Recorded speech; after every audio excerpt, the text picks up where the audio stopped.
Despite some doubts over Zhou Guanyu's future in Formula One, his fan base continues to grow.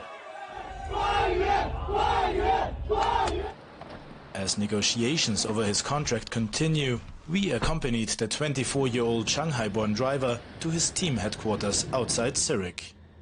Spend so many hours on the plane and also on the road.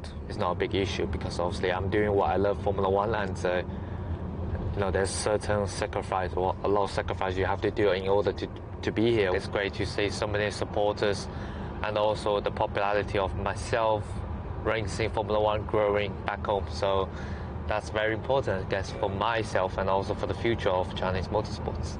Before signing his current deal with Sauber a year and a half ago, the road to become one of the world's top 20 racing drivers was long and difficult.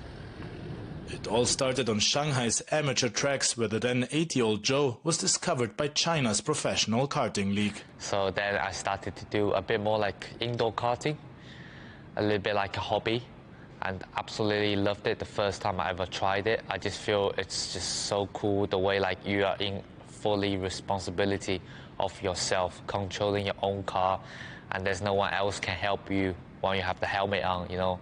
But you're also on your own when things go wrong.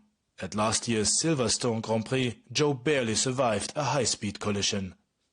I was arriving to the barrier in the very quick speed, so that was a very scary moment, landed in between the barriers, but lucky enough I stayed, let's say, conscious the whole way.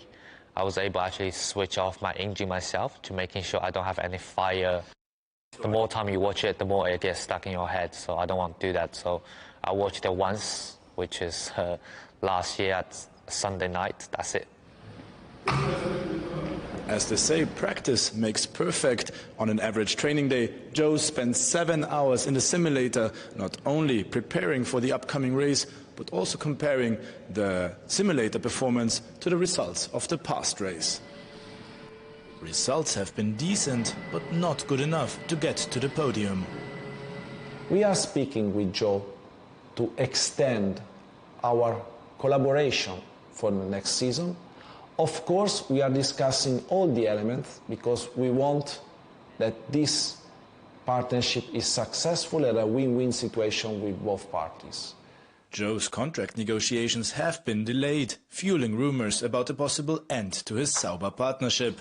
But he says he's happy to stay, for now. I mean, my future, I don't know where I see in 2 years' time, but I'm just very happy, let's say, that next year I was coming to be still staying where I am, because I feel like the people I've been working over 1.5 years, they know me a lot better now.